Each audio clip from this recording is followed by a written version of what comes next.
Assalamualaikum warahmatullahi wabarakatuh. Alhamdulillahilladzi wa kafa wassalatu wassalamu ala Rasulillah Sayyidina Muhammadinil Mustafa wa ala alihi wa sahbihi ahli sidqi wal wafa. Angkat tangannya sama-sama, kita berdoa. Semoga duduknya, hadirnya thalabul ilmi kita mendapatkan keberkahan waktu, keberkahan umur, keberkahan rizki. Allah tambah sakinah mawadahkan keluarga kita, jadikan putra putri kita soleh dan solehah. Allah panjangkan umur kita dalam husnul khatimah. Allahumma salli ala sayyidina Muhammadin al-Fatih lima ughliqa wal khatimi lima sabaqa nasiril haqqi bil haqqi wal hadi ila siratikal mustaqim wa ala alihi haqqa qadrihi wa miqdarihi al-azim.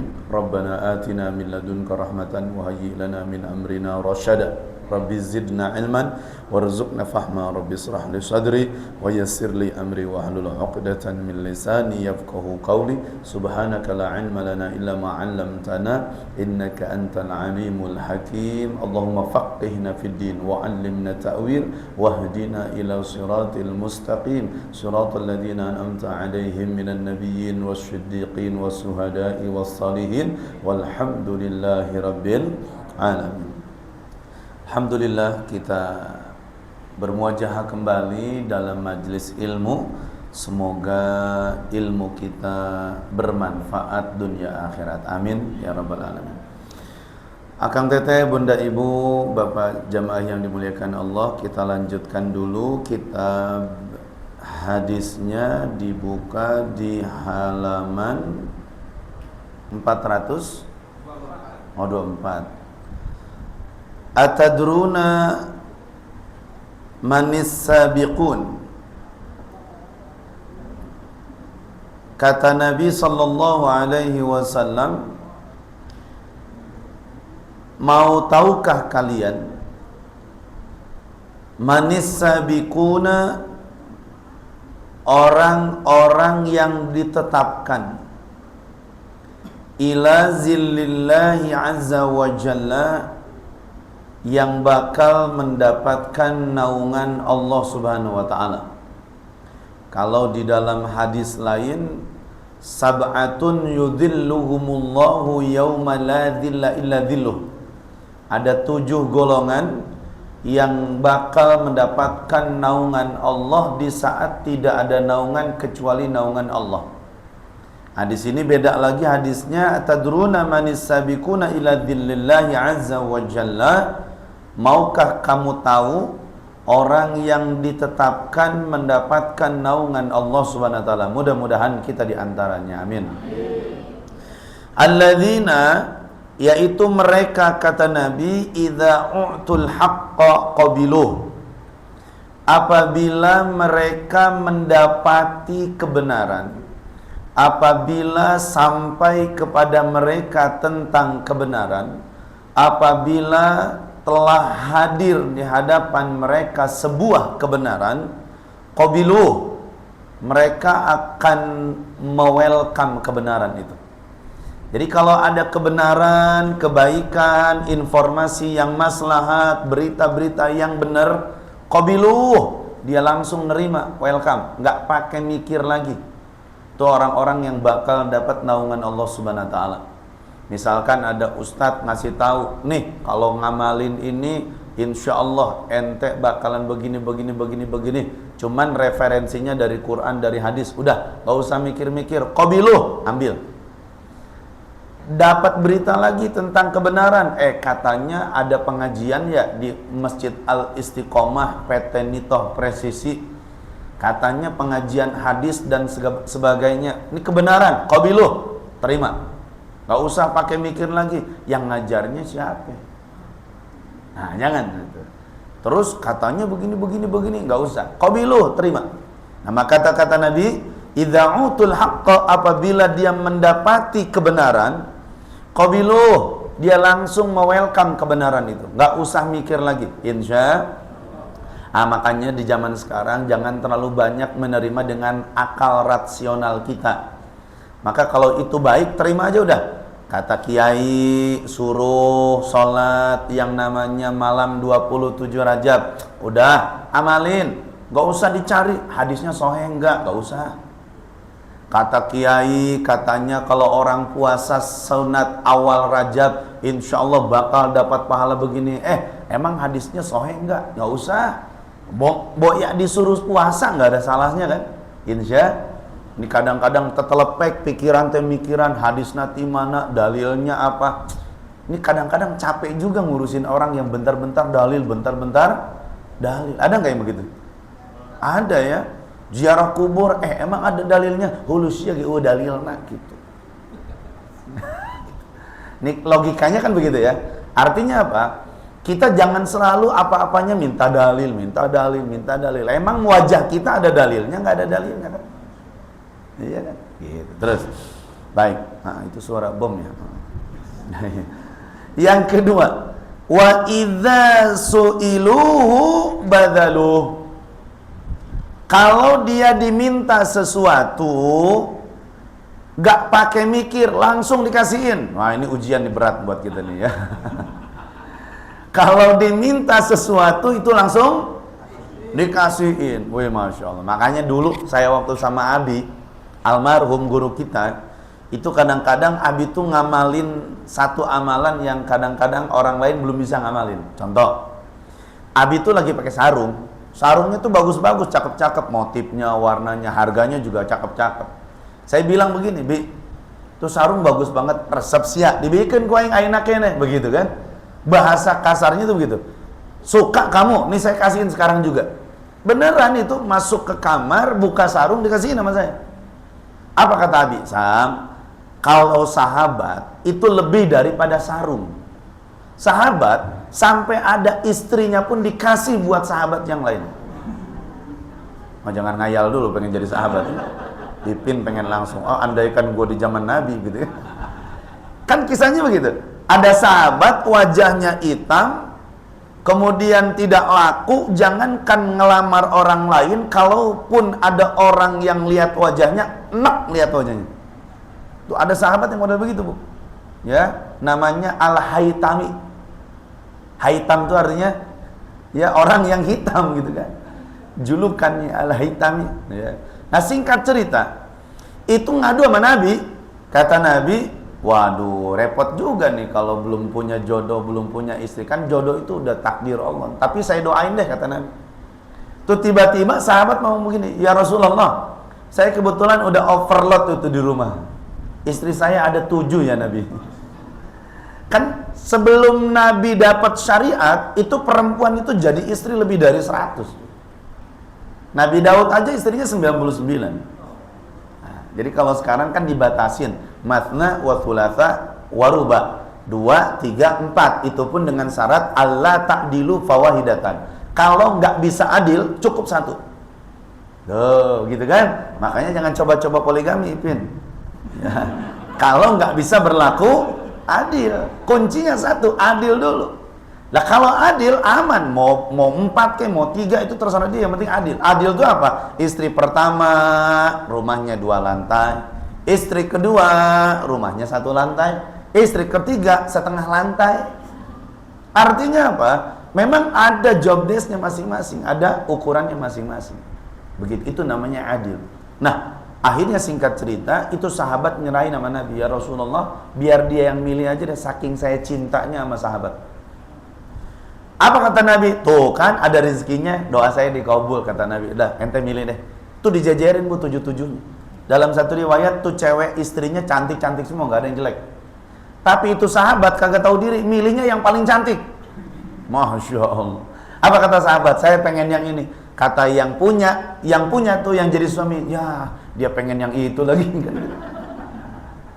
Padahal itu istri yang paling saya senang gitu kan. Tapi karena demi buat saudaranya dikasihin. Maka turunlah ayat lan tanalul birra hatta tunfiqu mimma tuhibbun. Belum disebut kebaikan itu sempurna sebelum kita memberikan sesuatu apa yang paling kita cintai. Subhan. Nah, jadi kalau ada teman bilang, jam tangannya keren banget, gua kasih ini. Bisa nggak gitu? Insya Allah. Ya. Nah, nanti saya juga diuji nanti. Kata orang, Ustadz bininya cantik amat. Nah, saya kasihin. Nah, nggak begitu juga ya. Artinya ada situasi yang kita harus memberi. Nah, makanya kata Nabi, orang yang dapat level, dapat naungan Allah, kalau dimintain sesuatu itu nggak pakai lama, nggak pakai mikir, langsung dia kasih. Subhanallah. Ini kadang-kadang jujur ya Pak, Bu, kita tuh kalau dimintain sesuatu mikir dulu kan. Mikir dulu, kasihin jangan ya, kasihin jangan ya. Tapi kan gue baru dapat. Makanya Sayyidina Ali saat Siti Fatimah itu lagi ngidam, jadi ngidam itu di zaman dulu udah ada Pak. Siti Fatimah ngidam, saat ngidam pengen delima kan. Sayyidina Ali berusaha di gurun pasir itu mencari delima, sulit cari delima tuh. Yang ada sekarang ramainya di Taif. 5 jam, 4 jam sampai ke tanah Taif kalau dari Mekah. Sayyidina Ali nyari delima, dapat atuh, mau nyampe rumah tiba-tiba ada orang minta, wahai Ali, boleh nggak saya minta delimanya? Kenapa ente pengen delima? Bini saya ngidam, delima mulu. Apa kata Sayyidina Ali? Ya udah nih, kamu ambil aja. Subhanallah. Dikasihin. Nyampe ke rumah Siti Fatimah yang sedang menanti delima bertanya, wahai Ali, dapat nggak delimanya? Dapat. Cuman saya kasih nama orang. Ya Allah, kenapa dikasihin? Tapi Sayyidina Fatimah nggak ngeluh. Kenapa? Anaknya Nabi. Apa kata Siti Fatimah? Ya udahlah, kalau itu memang bukan rezeki saya. Kira-kira kalau ibu-ibu suaminya udah dapat begitu dikasihin, kira-kira ngomongnya gimana tuh Bu? PA banget sih lu jadi suami. Gitu. Masya Allah. Itu Siti Fatimah. Subhanallah. Terus, yuk bismillah, kita berusaha ya. Berusaha apa yang kita cintai, apa yang kita miliki. Kalau memang harus kita kasih. Ini sekarang momentum. Allah berikan ujian buat umat Islam, berbentuk banyaknya saudara kita yang kena musibah. Yuk bismillah, dermakan bajunya, makanannya, minumannya, rizkinya, yang terbaik, sedekahnya buat mereka semua, insya Allah. Nah makanya tadi tuh saya ada grup di pengajian, yaitu mengumpulkan baju-baju yang kira-kira masih layak pakai untuk dikirimkan ke mereka di Sumatera Barat. Jadi kita tuh hanya tidak sekedar melihat di medsos, astagfirullah, innalillahi, tapi tidak ada action. Kita nggak usah nunggu pemerintah, karena pemerintah sampai sekarang nggak mau ngirim-ngirim. Innalillahi wa inna ilaihi. Dan sampai sekarang belum ada pernyataan statement bahwa ini adalah musibah nasional. Ada apa dengan musibah di negeri ini? Ya Allah, assalamualaikum. Nah jadi cara ricin gitu ya. Beneran, Masya Allah. Sampai ada yang belum minum 3 hari, coba. Bahkan laporan tadi saya punya jamaah, itu udah nggak ada lagi batasan mana air bersih, mana air kotor. Air laut sama air sungai, air terjun itu nyampur semua, kebayang dong. Sekarang penyakit yang dilanda adalah gatal. Gimana nggak gatal? Bahkan akses buat untuk sampai kepada mereka nggak bisa dengan jalur darat. Harus pakai helikopter. Udah gitu PA banget. Berasnya dilempar ya aura-aura. Ini otaknya kagak ngerti itu. Lihat orang makan pakai kantong ke, pakai tali ke, kan gitu. Film Tower of Dati aja pakai alat. Itu film loh yang sutradaranya kafir. Ini orang Islam ngasih beras buat mereka. Kok ya dilempar, ya aura-auran. Masya Allah.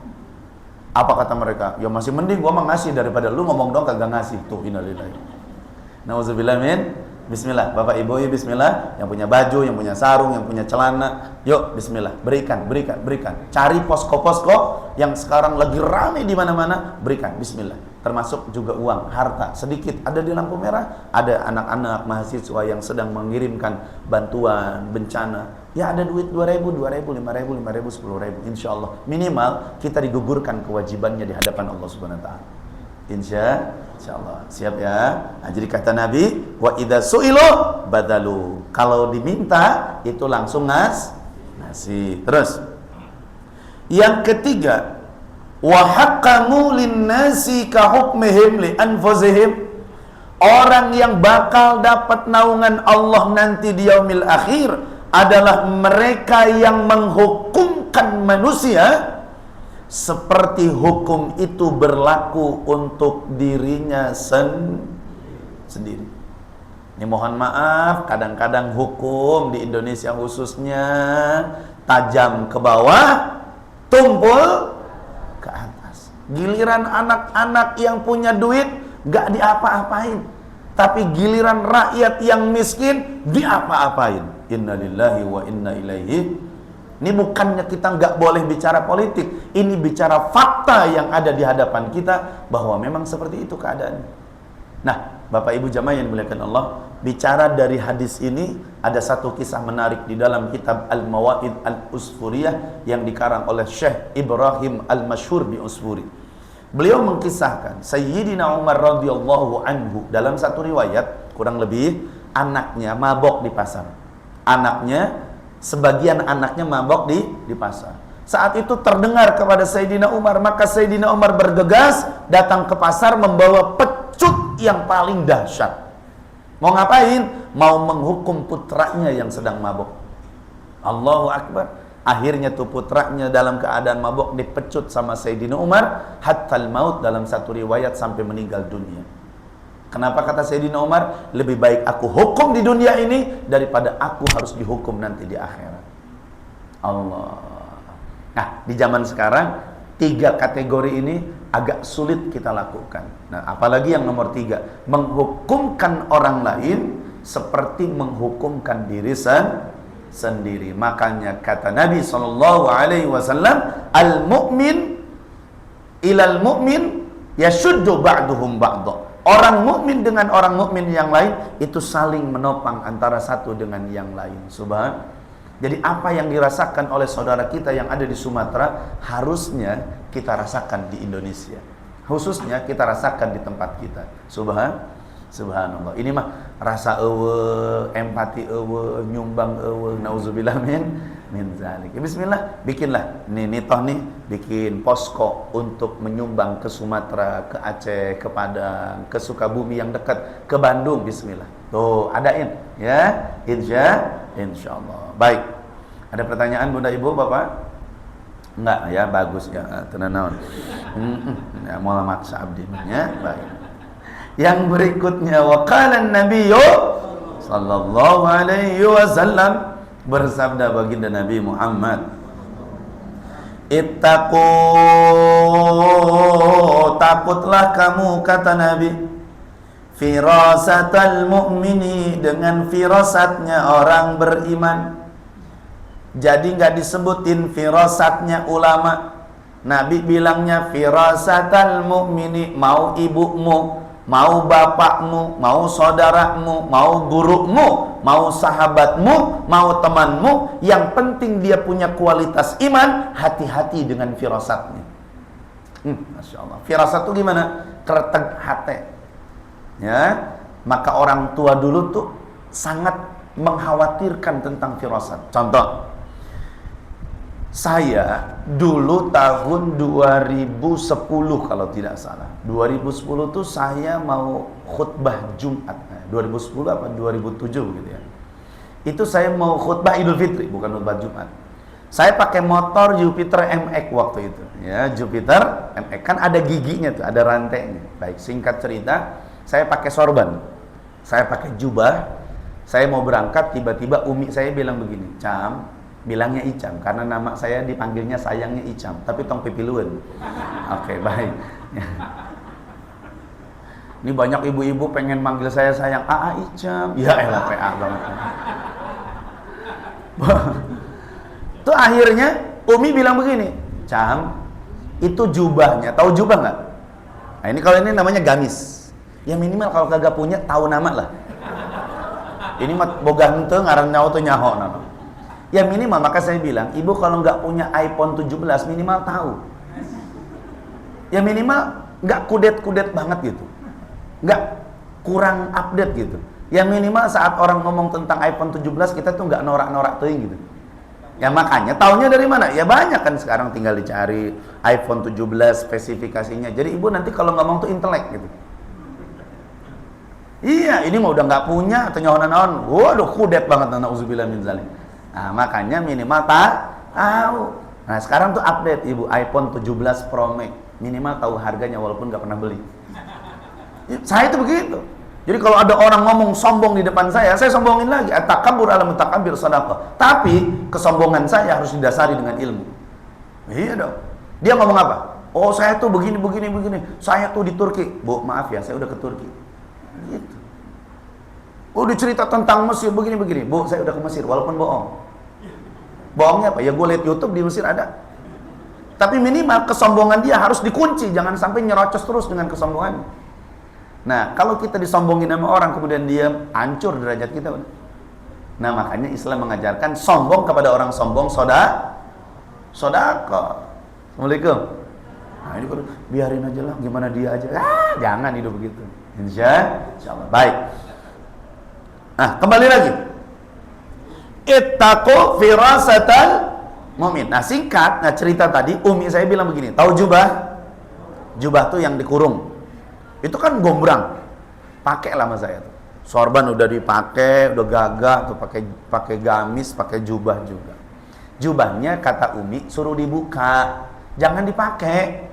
Jangan dipakai. Cuman saya sok-sokan. Kata saya, moal mi aman insyaallah. Besing kajirat cam.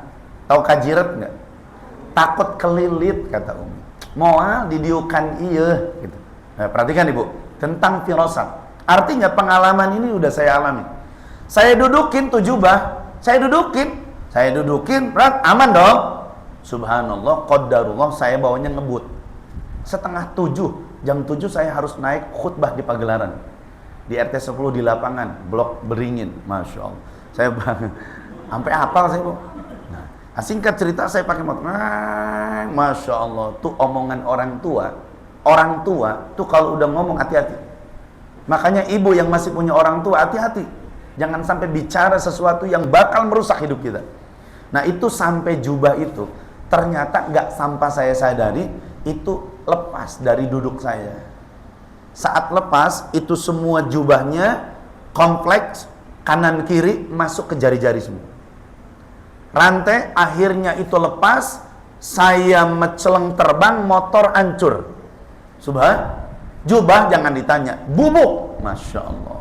Saya tuh terbang kayak Superman, Bu. Beneran. Jadi kalau ada yang bilang pernah terbang, saya pernah terbang ya.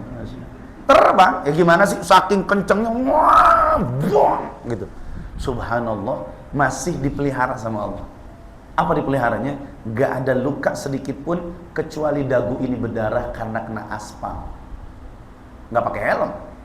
Menurut ukuran kecelakaan itu harusnya pecah kepala dan sebagainya. Nauzubillah min. Jangan coba-coba ya. Baik. Nah, akhirnya apa? Saya nyusruk, cuman lecet doang, tapi saya lihat jubah saya sama motor saya udah hancur semua. Masya Allah, la quwata illa billah. Saya ambil kesimpulan, benar kata Nabi, ittaqu firasatal mu'min. Hati-hati dengan firasatnya orang Maka semenjak itu kalau Umi bilang jangan, dah saya nggak pakai mikir, ya nggak jadi. Begitu. Nah, bagaimana caranya kita ini menyikapi firasat orang lain yang beriman? Contoh guru, kata guru jangan. Kata kiai jangan. Kata orang soleh jangan. Itu nurut. Sami'na wa ata'na. Itu ittaqu firasatal mu'min. Kenapa kita harus hati-hati? Fa innahu yanzuru binurillah. Karena mereka diberikan cahayanya, cahaya Allah. Masya Allah. Ya, hati-hati. Misalkan Kang Ari, ya, Kang Ari sedang merajut hubungan dengan seorang wanita, misalnya datang sama ibu, kata ibu, Ri, jangan nama itu ya, ibu kagak setuju. Gimana tuh? Ya udah, dah, stop. Selesaikan hubungan itu, cari yang lain. Kenapa? Nggak akan ada maslahatnya. Beneran, insya Allah. Ya, saya bukan sombong, tahadus binikmah. Tahun 2006 itu ada kiai di Sempak ngelamar saya. Ngelamarnya sama Abi, Ustadz Isam pengen saya rekrut jadi menantu. Buat siapa? Buat anak saya. Nih foto anak saya, Abi. Malam Sabtu saya dipanggil sama Abi. Sam sini. Daik teh sia nikah. Kumaha Abi wae. Ya, foto awewe nak geulis teh kumaha sia. Aku mah Abi cak Abi geulis mun cak Abi goreng gitu. Singkat cerita, apa kata Abi? Entong. Jangan. Apa kata Abi? Engke siapa jenggut jeng nu gundul. Tahu maksudnya? akan jambak-jambakan sesama gundul. Kamu gundul, istrimu gundul, nggak akan dapat apa-apa. Tuh, kata Abi. Padahal kalau saya lihat itu fotonya 7,5 lah nilainya. Masya Allah, ya, lah bagus lah, itu dipoto. Masya Allah, la quwwata illa billah. Itu Abi udah bilang jangan. Kenapa? Ittaqu firasatal mu'min. Karena guru tuh melihatnya dengan pandangan cahaya Allah Subhanahu wa ta'ala. Coba kalau saya maksain, habis sudah. Karir saya nggak mungkin seperti ini mungkin. Nauzubillah min zalim. Makanya ibu-ibu bismillah, hati-hati bilang sama anak. Kalau ibu ada perasaan nggak enak, itu bilangin.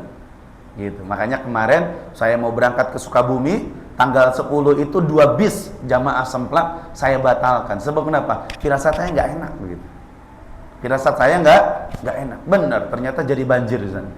Ada sebagian yang menuju ke Oasis itu banjir dan jalannya terputus. Assalamualaikum. Nah, jadi makanya saya selalu nanya, Mas Ugi gimana besok yang ziarah, akses aman? Aman insyaallah. Udah, firasat Mas Ugi insyaallah jadi patokan buat kita semua. Amin ya Allah. Insyaallah. Baik. Yang berikutnya kata Nabi sallallahu alaihi wasallam, idra'ul hududa bisyubuhat. Idra'ul hududa bisyubuhat. Arti kata Nabi sallallahu alaihi wasallam, idra'u al-hudud. Hudud itu artinya batasan-batasan, ya. Batasan-batasan. Nah, kemudian al-hududa, batasan-batasan bisyubuhat. Jangan sampai hukum-hukum itu dicampur adukan. Nah, syubhat itu adalah sesuatu yang belum jelas. Nah, contoh syubhat itu gini. Teteh-teteh atau ibu-ibu yang senang bakso, ya, senang bakso dalam tanda petik, senang bakso, datanglah ke tukang bakso, terus kita makan bakso. Nah, tapi teman ngomong begini, katanya bakso ini dibuatnya dari anjing. Cuman katanya, belum pasti, belum jelas, dan kita nggak ada validasi data, bukti nggak ada. Cuman kata teman ini katanya dari anjing. Tiba-tiba terjadilah keraguan di dalam hati kita. Nah, saat kita syak itu artinya ragu, maka makanan yang kita konsumsi itu yang tadinya halalan thayyiba sekarang menjadi syubhat. Jadi level makanan itu ada halal, ada syubhat, ada haram. Oke, kenapa sih Ustadz? Makanan itu harus kita perhatikan. Kata Nabi, man akalal halala safadinuhu. Orang yang makan yang halal, suci agamanya. Artinya, hidupnya benar. Wa man akalas syubuhat. Orang yang makan makanan yang subhat, bainal halal wal haram, gak jelas statusnya halal atau haram, istabahadinuhu, maka agamanya akan penuh dengan keraguan. Maksud keraguan, ngadoa ragu, wiridan ragu, zikir ragu, melakukan kebaikan ragu. Tuh, istabaha. Yang terakhir, waman akalal haram, orang yang suka makan yang haram, mata qalbuhu atau mata dinuhu, mati agamanya. Udah nggak ada rasa lagi. Summun bukmun umyun fahum la yarji'un. Lihat, sepele kan masalah makanan, tapi imbas terhadap kehidupan. Maka Rasul sangat memperhatikan asupan-asupan yang masuk ke dalam tubuhnya. Karena tubuh ini akan berpengaruh terhadap aktivitas ibadah kita. Subhanallah. Nah, sekarang kata Nabi, idra'ul hududa, batasilah kehidupanmu dari sesuatu yang statusnya subhat. Subhat itu kayak gimana? Nggak jelas.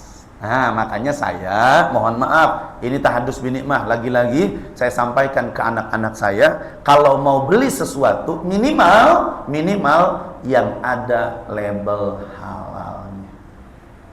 Tuh, beneran. Ya, anak beli nih, ayah boleh nggak beli ini? Enak kata temen adik katanya, ini masih kecil, SD kelas 2. Saya bilang coba cek ada label halalnya nggak? Pas dilihat ada ya, ayo udah beli, nggak apa-apa, halal. Walaupun dalam tanda petik kita nggak tahu, ya. kombinasi makanan itu susunannya terbuat dari apa, yang jelas MUI sudah menstempel label halal, maka kalaupun itu subhat bahkan haram, yang tanggung jawab adalah majelis ulama. Tuh begitu menyikapinya. Ya walaupun tetap ada imbasnya ke tubuh kita karena mecin teh. Subhan, kan kalau kita mah nggak pakai mecin kagak nikmat.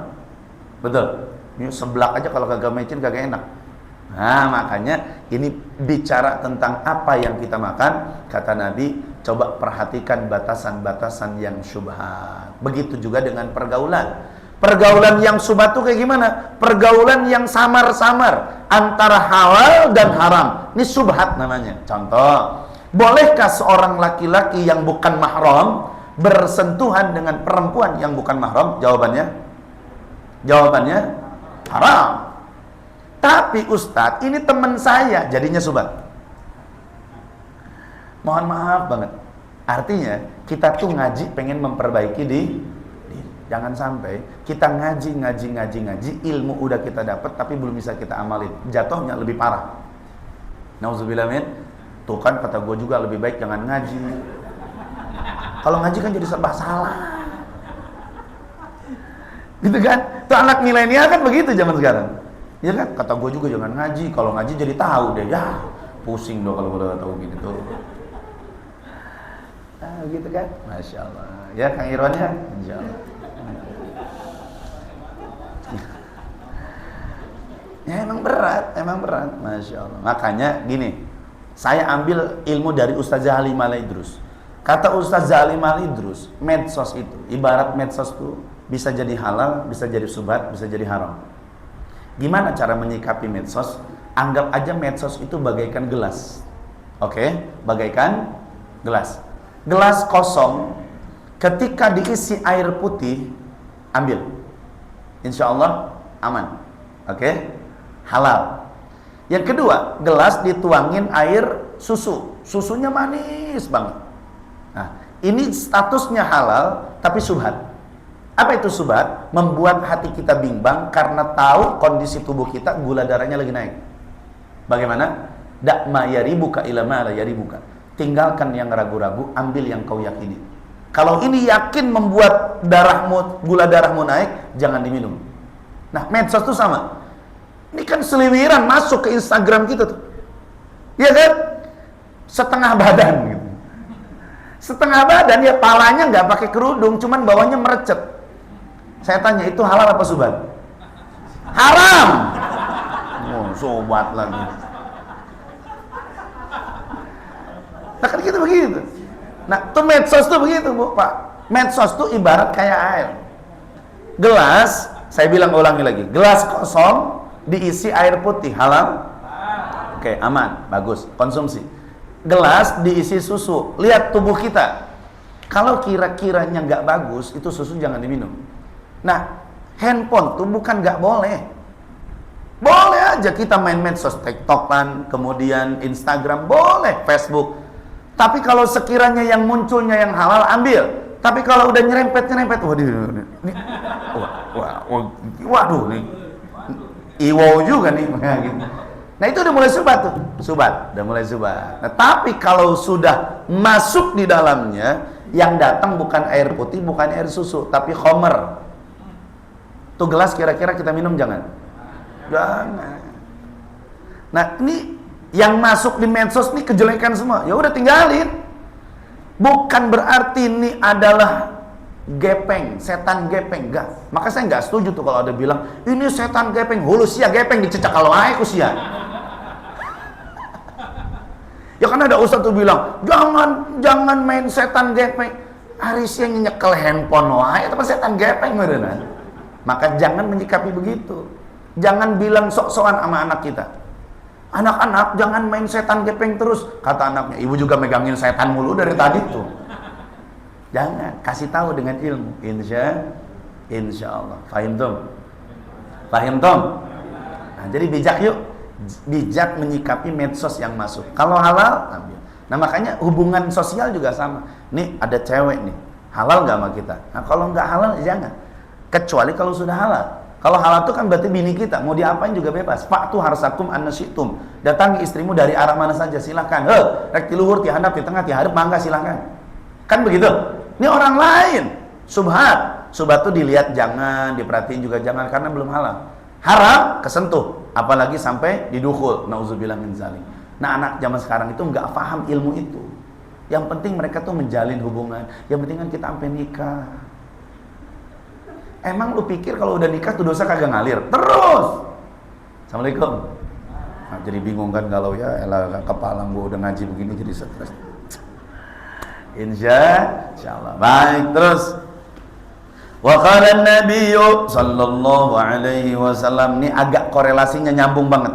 Iyyakum, hati-hati kata Nabi, wal bitnata fit ta'am wasyarab. Memenuhi perutmu dengan makanan dan minuman. Hati-hati, jangan asal masuk. Masya Allah. Makanya para nabi, para ulama, para sahabat banyakin puasa karena khawatir. Bukan mereka nggak bisa beli, karena khawatir sesuatu itu masuk ke dalam tubuhnya yang halal, yang haram, dan yang syubhat. Hatta Sayyidina Abu Bakar Siddiq radhiyallahu anhu, beliau disuguhin air susu. Abu Bakar Siddiq, makanya kalau mau bandingin iman Abu Bakar Siddiq sama kita, andaikan iman seluruh umat manusia di dunia yang beriman ditimbang dengan imannya Sayyidina Abu Bakar Siddiq, itu masih berat imannya Sayyidina Abu Bakar Siddiq. Minum susu, singkat cerita, Abu Bakar Siddiq minum. Ditanya Abu Bakar Siddiq oleh sahabatnya, ditanya, wahai sahabat, kamu dapat dari mana nih air susu? Wahai Abu Bakar Siddiq, tadi di jalan ada orang sakit. Nah dia minta doa, saya doain. Beres saya ngedoa, dia ngasih duit. Nah duitnya saya beliin susu. Itu Sayyidina Abu Bakar Siddiq langsung nyolok mulutnya, langsung dimuntahin. Kenapa? Kata Sayyidina Abu Bakar Siddiq, saya nggak mau memakan air minuman yang membuat orang lain tambah menderita hidupnya. Kenapa menderita? Dia udah sakit, lu ambil duitnya. Masya Allah. Makanya saya nggak mau. Ada orang datang nih bawa air, pakai aqua atau pakai botol mineral.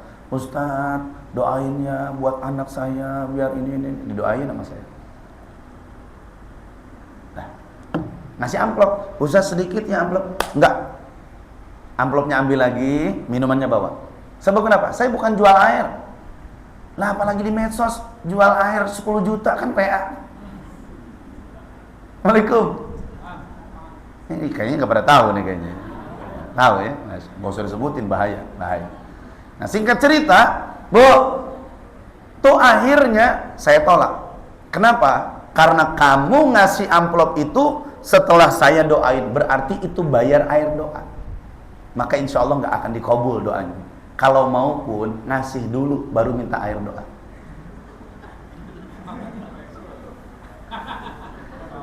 Assalamualaikum Ustadz. Waalaikumsalam. Ini ada sedikit rezeki buat Ustadz. Udah, hati saya udah aman dong. Alhamdulillah, makasih banget. Jazakumullah khairal jazaa, saya terima. Ustadz minta doanya. Oh iya, saya doain. Kan itu mah ngasih uang di awal. Oke, bisa dipahami ya? Bisa dipahami. Ini biar pinter dong kalau ngasih guru. Oke, bisa dipahami ya? Lah, kan itu mah uang saya terima dulu dong. Nggak ada tendensi apapun.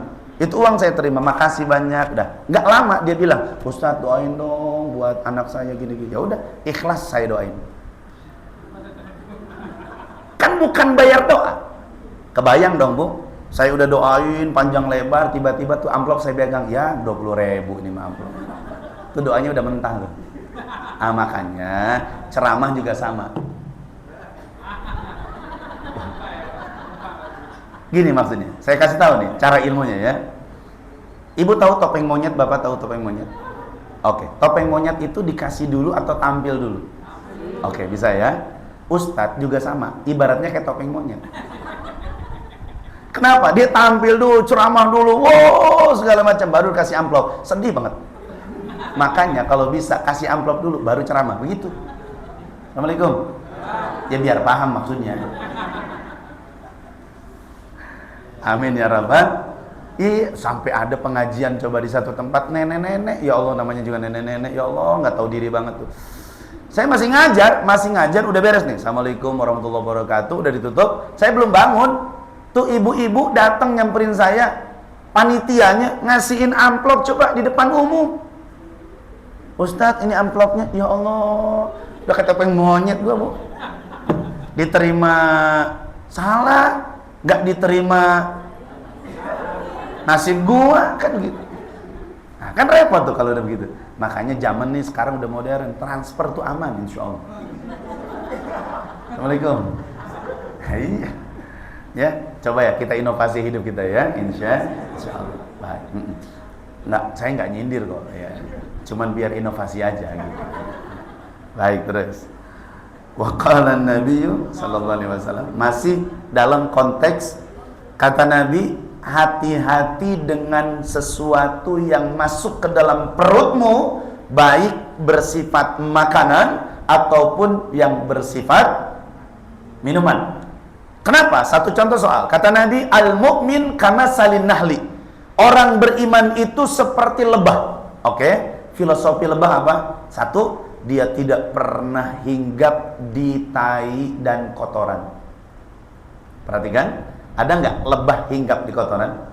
Nggak ada. Lalat oke. Ya, binatang lain oke. Tapi lebah, sepanjang mereka hidup, Allah takdirkan mereka tidak pernah hinggap dan menghisap sesuatu dari yang kotor. Lebah. Betul? Yang diambil apa? Sari putik bunga atau daun atau pohon. Nggak pernah yang namanya lebah singgap di tai kebo, nggak pernah. Artinya inputnya lebah itu dibuat mulia oleh Allah. Kenapa? Karena inputnya mulia, maka otomatis outputnya juga mulia.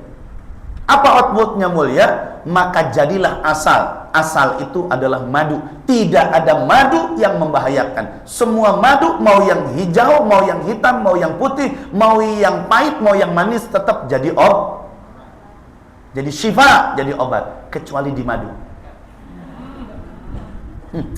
Maka semua madu itu palsu. Madu asli itu cuma satu, yaitu di madu. Tengarti semuanya gitu. Perhatiin, semua madu itu palsu, yang asli itu di madu.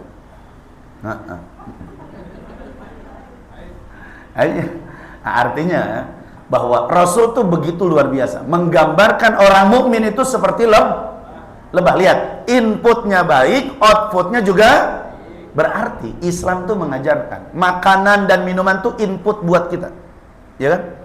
Ketika input itu menjadi sel di dalam tubuh kita, jadi sperma, maka yang outputnya adalah anak-anak berlian dalam hidup kita. Lah gimana outputnya mau benar, ibu bapaknya mabok? Nauzubillah min. Ada pepatah mengatakan buah itu tidak akan jatuh jauh dari pohon. Kan begitu? Ya, baik, terus. Jadi kalau ibu sekarang bapak punya anak ngeselin, lihat dulu ibu makan apa, gitu kan? Makan apa misalkan? Makan biawak, anak kita jadi biawak, nauzubillah min dzalik. Ngeselin banget ya Allah, gitu ya. Terus, fa innaha, karena kata Nabi sesungguhnya minuman dan makanan itu mafsadatun, akan merusak lil jismi, untuk tubuh kita. Makanan minuman itu bakal merusak tubuh kita. Dan memang sekarang persentasinya 90% kerusakan di dalam tubuh kita itu adalah faktor makanan. Terakhir, ada anak jamaah usia 25 tahun usus buntu meninggal dunia. Sepele kan? Usus buntu meninggal dunia. Kenapa? Karena dia selalu makan mie yang level 10. Kan anak sekarang makannya tuh tren-trenan, tes adrenalin. Sejauh apa sih lu kuatnya? Woi, gua doang level 10. Tiap makan mie level 10. Ya hancur ususnya. Makanya ya bismillah, anak-anak kita boleh nggak makan mie? Boleh, sesekali aja. Ini pagi mie, siang pagi mie, segala macam. Di sini doang saya nggak pernah makan mie, alhamdulillah. Kagak pernah disuguhin namanya. Gitu. Ada saus kagak ada bala-balanya, kan bingung tuh jadinya.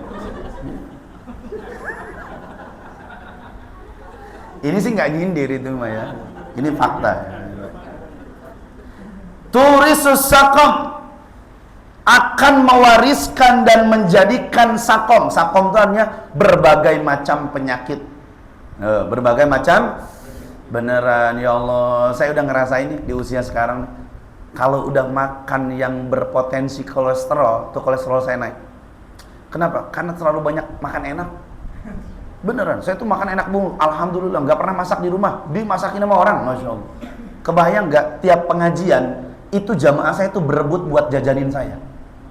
Ini kayaknya saya salah doa dulu. Ya, saya tuh pernah ngamalin doanya Nabi Isa. Ya, Nabi Isa tuh kan minta makanan. Rabbana anzil alaina ma'idatan minas sama takunu lana 'idan li awwalina wa akhirina wa ayatan minka warzuqna wa anta khairur raziqin. Dibaca setiap ba'da subuh 40 kali. Saya amalin tuh 7 hari berturut-turut. Ya Allah, tuh makanan kagak pernah berhenti. Tiap pengajian tuh udah di-tag, Ustadz nanti besok habis pengajian sama saya dibawa kemana? Ya Allah, makanannya enak-enak semua. Tahu sendiri kan rendir, tahu rendir ya? Ya kagak pernah gaul ke rendir ya. Masya Allah. Ya Allah, tuh ngajak makan. Barusan tuh habis ngisi di Asofia, itu panitianya ngajak ke kampung kecil makan. Ya kalau udah makan begitu kan repot. Ikan bakar, ikan goreng, segala macam ada di situ, kolesterol naik. Oh, ada lagi jamaah yang kalau jalan-jalan ke Kalimantan, ke Aceh, kemana-kemana, pasti oleh-oleh selalu bawa. Minimal kopi kacang, itu spesial buat saya. Lah kacang kalau udah disuguhin di meja, habis. Yang naik apa? Yang naik apa? Samurat. Samurat. Mau ngajar maghrib, jamaah, Ustadz sebelum ngajar kita mie Aceh dulu. Mie Aceh enak, ada empingnya, ada segala macam. Asam urat naik lagi. Tuh lihat, ya Allah. Kesempatan makan enak banyak tapi tubuh udah nggak kuat. Ya kalau mungkin bapak ibu mungkin aman-aman aja kali ya, karena nggak pernah ngecek ya.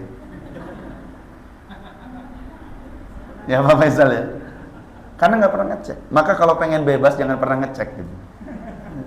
Biar makannya enak terus. Itu artinya apa? Bahwa makanan yang kita konsumsi itu akan menumbuhkan berbagai macam penyakit. Nah makanya sekarang tuh setiap pagi saya nggak pernah makan nasi. Nggak pernah makan nasi, makannya lontong sayur. Baik. Ya, terus.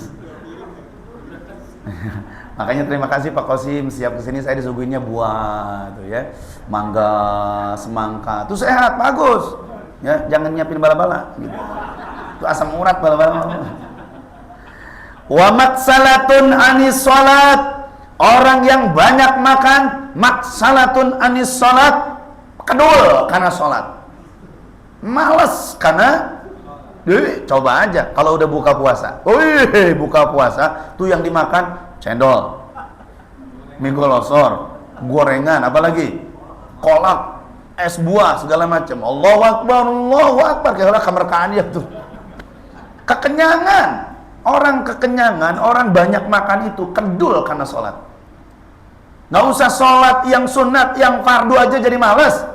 Apalagi tahajud. Wah, boro-boro yang tahajud. Jujur begitu tuh, Masya Allah. Coba aja. Mecin aja terus. Tahajud jago. Nggak akan bangun udah. Nggak akan bangun. Yakin udah. Coba aja makanin tuh mie, bakso, segala macam. Tuh pecin-pecin semua. Nggak akan bangun. Nggak akan bangun. Wallahi nggak akan bangun. Nah, jadi saya kalau udah malam tuh udah nggak mau makan apa-apa udah. Biar bangunnya malam, biar bangunnya bisa tahajud. Coba-coba makan yang mecin-mecin, udah kebablasan udah tuh. Yang ada bangun setengah 4, jam 4 itu. Udah kesiangan. Gitu. Ya kalau Bapak Ibu kan nggak pernah tidur. Ya, terus. Wa alaikum bil qasdi fihima, maka kalian harus perhatikan banget makanan dan minuman yang masuk ke dalam tubuh kita. Fa innahu, karena sesungguhnya, aslahu, karena itu semua akan memberikan kemaslahatan lil jasadi, untuk tubuh kita, wa ab'adu minas saraf, dan akan menjauhkan dari sifat berlebihan. Tuh udah. Tuh, perhatikan makanan dan minumannya ya. Mudah-mudahan kita bisa jaga. Amin. Ya Rabbal. Sekarang tuh persentasi laporan dari pihak rumah sakit itu kebanyakan anak-anak di usia belia sakitnya gara-gara faktor makanan. Beneran, gara-gara faktor makanan. Sampai saya punya anak jamaah itu usia 27 tahun stroke sampai sekarang. Stroke-nya kenapa? Karena yang dia minum itu selalu minuman-minuman kaleng. Jadi minuman kaleng itu seperti UC1000, kemudian fruity, kemudian nuti, kemudian teh pucuk, yang begitu-begitu tuh. Akhirnya apa? Ginjalnya gagal ginjal pecah, naik ke pembuluh darah, stroke. Ya Allah, coba. Makanya bismillah, air putih itu adalah minuman murah. Baik, terus. Wallahu a'lam. Tahu sampai situnya? Ada pertanyaan, silakan. Assalamualaikum warahmatullahi wabarakatuh. Waalaikumsalam warahmatullahi wabarakatuh. Terkait makanan atau minuman yang syubhat atau yang haram yang sudah kita konsumsi, itu bagaimana cara, kan efek sampingnya sudah terlihat secara Islam itu akan menimbulkan kemalasan dan lain-lain terkait ibadah. Itu bagaimana cara kita mentobatinya, apakah dengan ada bacaan tertentu atau zikir tertentu untuk kita mentaubatnya? Baik. Makanan yang hadir di tubuh kita itu akan menjadi daging kita, betul? Akan mengalir jadi darah kita dan akan memetabolisme jaringan tubuh kita. Berarti cara tobatnya gimana? Ya, Rasul mengatakan alaikum bis shadaqatil abdan. Hendaklah kalian untuk bersodakoh badan. Apa itu sodakoh badan? Minimal gunakan anggota badan kita untuk bersodakoh. Bagaimana sodakohnya? Bizikri, yaitu dengan memperbanyak zikir. Mathalan, contohnya Subhanallah, Subhanallah, Subhanallah, Subhanallah, Subhanallah, Subhanallah, Subhanallah. Maka setiap ruas jari jemari kita yang di tubuh ini akan memberikan dampak yang positif, mengalirkan ke tubuh kita dan jadi pelebur dosa dan kesalahan makanan minuman yang pernah kita konsumsi. Insya. Apalagi sujud. Setiap sujudmu, anggota tubuhmu akan mengalirkan darah dan darah itu dibawa untuk ibadah, maka itu menjadi kafaratun lidzunub, pelebur daripada dosa-dosa kita. Insya Allah. Mata, oh bagaimana nih air darah yang sudah naik ke mata dan mata ini penuh dosa dan maksiat, ganti sekarang pakai baca Al-Quran. Yubaddilullahu sayyi'atihim hasanat. Maka Allah akan ganti kejelekannya dengan kebaikan. Insya. Apalagi lisannya, tangannya, itu kan imbas dari yang haram itu akan keluar sesuatu yang haram. Yang haramnya apa? Matanya jadi senang berbuat yang haram, tangannya berbuat yang haram, lisannya berbuat yang haram, kaki, tangan, farjinya berbuat yang haram. Kenapa? Karena memang motoriknya adalah haram. Gitu. Nauzubillah min zalik. Yuk kita bebersih diri. Di samping kita bersihin secara eksternal, kita bersihkan secara internalnya. Softwarenya kita benahi. Insya Allah. Ini kan kita lagi bicara hardwarenya. Hardware itu yang di luar, ya, casing, pembungkusnya. Ini kita lagi benerin nih, duduk di pengajian. Tapi sesekali benahin juga softwarenya. Apa softwarenya? Ini bagian dalam. Ya, karena nggak cukup dengan hardwarenya, tapi juga harus softwarenya. Insya Allah. Baik, ada lagi? Bagus. Sarolehah, sarolehnya apa lagi? Oh, yang di box Kang Fahri katanya, mana boxnya? Singkat-singkat aja. Bentar lagi juga maghrib.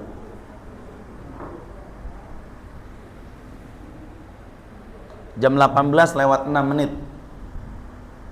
Masih ada waktu. Waalaikumsalam. Saya bertanya, apakah benar jodoh itu bisa terhalang oleh sihir dan jin? Masya Allah. Ini kayaknya ilmu persantetan ini. Sihir itu ada nggak sih? Nggak ada. Ada. Zaman Nabi itu zamannya sihir. Maka Allah turunkan qul a'udzu birabbil falaq min syarri ma khalaq wa min syarri ghasiqin idza waqab wa min syarri naffatsati fil uqad wa min syarri hasidin. Jadi nafas itu gini. Naffatsati fil uqad. Bahkan tali-tali dibuat. Untuk siapa? Untuk mereka yang hasidin idza hasad, karena hatinya punya kedengkian sama orang lain. Jadi kuncinya orang yang main santet adalah orang yang hasud. Nah kita bagaimana? Kan kita udah berbuat baik. Jangan lupa kata Nabi hadisnya, kullu dzi ni'matin mahsud. Setiap kita punya nikmat pasti ada orang hasud. Artinya orang hasud tuh nggak usah disuruh. Orang hasut tuh nggak usah disuruh, lu hasutin gua, nggak bisa. Atau kita mau berbuat salah dulu sama dia, enggak. Walaupun kita berbuat kebaikan, kalau orang hasut nggak suka kalau kita melakukan kebaikan. Makanya saya sama bini itu nggak pernah, Bun, jangan pernah posting apapun kalau kita sedang bersenang-senang.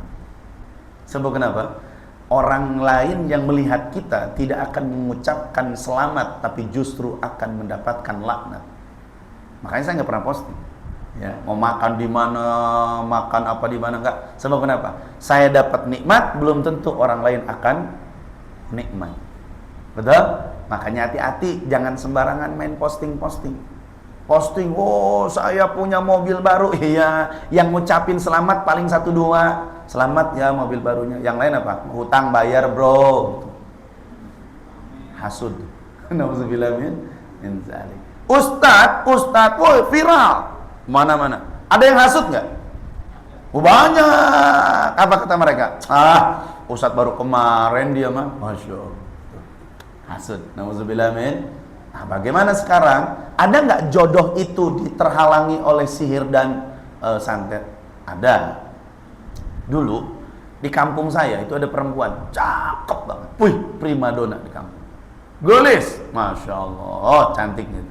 Itu sampai jadi rebutan. Singkat cerita, ada cowok naksir banget sama dia. Dikejar tau, dikejar didatengin. Tapi tuh cewek judes jutek, nggak respect dan nggak familiar. Apa yang dilakuin sama tuh cewek? Ngeludah. Tahu ngeludah? Diludahin tuh cowok. Sakit hati dia. Si cowok tadi sakit hati. Dibawa tuh ludahnya. Mau diapain? Bawa ke dukun. Oh, di Banten kalau perdukunan cakep itu. Dibawalah ke dukun. Mbak, nih, saya nggak punya fotonya, saya nggak tahu namanya, ya, atau tahu namanya. Ini ludahnya. Oh, udah tuh dimainin ludahnya. Tahu yang terjadi? Sampai meninggal dunia itu si perempuan nggak nikah. Kenapa? Karena setiap orang mau melamar dia, itu selalu yang terlihat adalah wajah nenek-nenek tua. Tuh, jadi nggak jadi aja udah. Pas dia, wih tua banget, nggak jadi, tua jadi nggak jadi. Tuh, artinya ada orang Sunda bilang dikawin kabatu. Nauzubillah min. Hati-hati makanya teteh. Jadi kalau teteh sekarang ada merasa jodoh saya kok sulit banget. Udah datang ke sini, bahkan saya udah bikin spanduk kagak ada yang datang.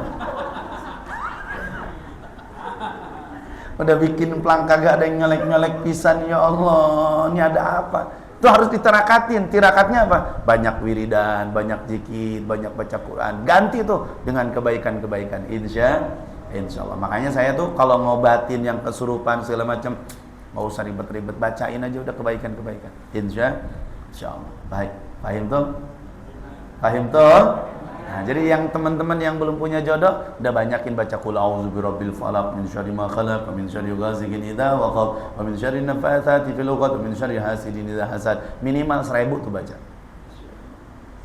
Ya kan dapat jodoh, pengen jodoh kan? Insya Allah. Baik. Bagus, ada lagi. Kang Ipin kayaknya wajahnya pengen bertanya ya. Enggak ada bertanya. Assalamualaikum warahmatullahi wabarakatuh. Waalaikumsalam warahmatullahi wabarakatuh. Ini terkait dengan keimanan. Jadi ada kasus suami istri. Nah, suaminya itu ikut istri masuk Islam. Artinya kan beda agama. Suaminya ikut istri masuk Islam. Terus seiring dengan berjalan waktu, si suaminya itu sakit. Begitu sakit, dirawat di orang tuanya sampai meninggal. Setelah meninggal, dia dibaptis sama keluarganya. Nah, itu gimana? Baik. Bagaimana? Jadi ini suami nikah sama cewek, ya kan? Tapi nikahnya Islam. Oke, nikahnya Islam berarti rumah tangganya sudah Muslim. Meninggal dunianya dalam keadaan. Nah, ini kan pertanyaannya, meninggal dunianya dalam keadaan apa? Oke, saat sakit dia tuh meninggalnya dalam keadaan Islam, ya selesai. Kalau dia Muslim, ya selesai Muslim. Artinya dia meninggal dalam keadaan Islam. Amitsna ala dinil Islam. Itu kan doa kita. Ya Allah, matikan saya dalam keadaan Islam. Islam. Pertanyaannya, Ustadz, ini udah meninggal, mayatnya malah dibaptis, nggak ada hubungan sama mayat, nggak ada masalah, ya kan mayat itu udah nggak ada ngaruh apa-apa lagi, ya nggak bisa ngucapin iman, nggak bisa robah imannya. Yang penting saat meninggalnya dalam keadaan Islam, maka insya Allah meninggalnya dalam keadaan Islam, surga jaminannya. Amin ya rabbal. Bagus, cakep ya, alhamdulillah. Kang Ari kelihatan ada masalah, nanti hubungin saya ya. Baik. Baik, tadi bengong aja ya. Wallahu a'lam. Allah, kita doa ya. Bismillahirrahmanirrahim. Allahumma shalli wa sallim ala sayyidina Muhammadin al-Fatih lima ughliq wal khatim lima sabaq nasiril haqqi bil haqq wal hadi ila siratikal mustaqim wa ala alihi ka qadrihi wa miqdarihi al-azim. Allahumma khtim lana bi husnil khatimah. Sallallahu ala sayyidina Muhammad walhamdulillahi rabbil alamin. Subhanakallahumma bihamdika asyhadu an la ilaha illa anta astaghfiruka wa atubu ilaik. Assalamualaikum warahmatullahi wabarakatuh.